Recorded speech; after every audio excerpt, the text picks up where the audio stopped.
নমস্কার বন্ধুরা, কিচেন পলিতে তোমাদের সবাইকে স্বাগতম। তো আজ আমি আরও এক নতুন রেসিপি নিয়ে এসেছি। এগুলো কি তোমরা কি চিনতে পারছো?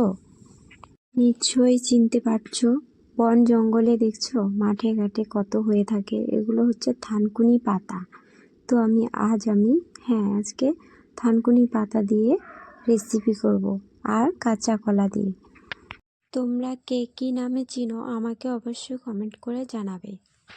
তো বন্ধুরা, আমার ভিডিওটা প্রথম থেকে শেষ পর্যন্ত অবশ্যই দেখবে, আর ভালো লাগলে লাইক করবে, কমেন্ট করবে, আর শেয়ার করবে, আর সাবস্ক্রাইবার করবে। তো বন্ধুরা, আমি রান্নার জন্য থানকুনি পাতাগুলো মাঠ থেকে তুলে এনেছি, আর এখানে কাঁচা কলা নিয়ে নিয়েছি এক ঝুঁকি। তো আমি সেগুলো ছুলে নেব।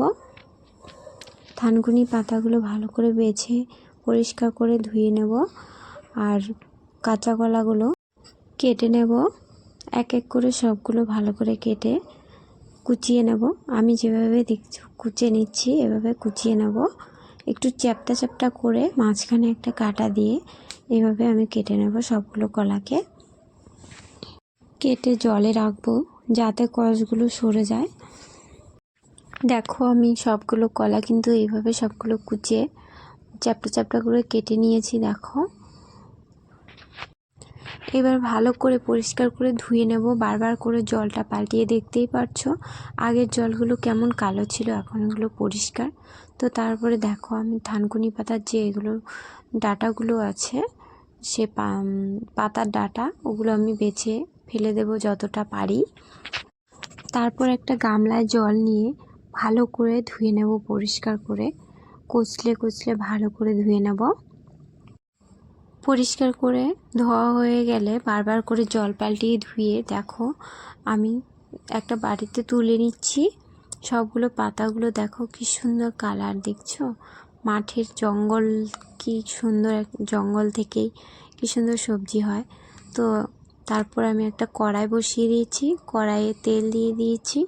তেলের মধ্যে একটু পাঁচফোড়ন দিয়েছি, আর কটা কাঁচা লঙ্কা চিড়ে দিয়ে কলাগুলো আমি দিয়ে দিয়েছি। ওতে নুন দিয়ে দিয়েছি, নুন দিয়ে ভালো করে চিড়ে দিয়ে কলাগুলো আমি দিয়ে দিয়েছি। ওতে নুন দিয়ে দিয়েছি, নুন দিয়ে ভালো করে নেড়ে চেড়ে কষিয়ে নেব।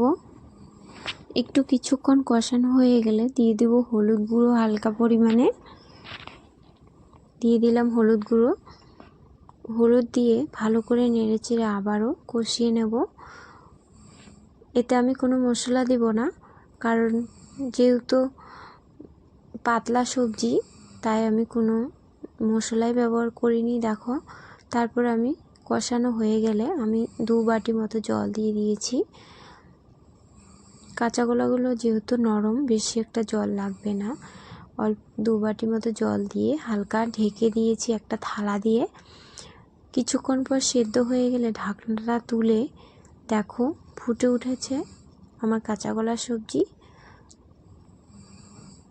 দেখো সিদ্ধও হয়ে গেছে।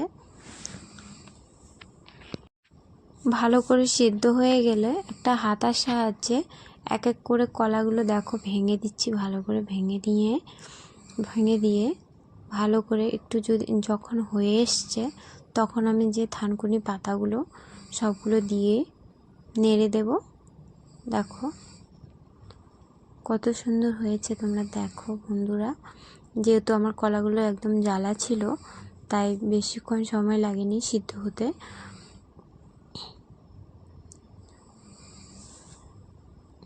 দেখো বন্ধুরা কত সুন্দর হয়েছে। তো হয়ে এসছে, আমি উপর থেকে কিছুটা ধনেপাতা ছড়িয়ে দিয়ে আবারও নেড়ে চেড়ে তো নামিয়ে নেব।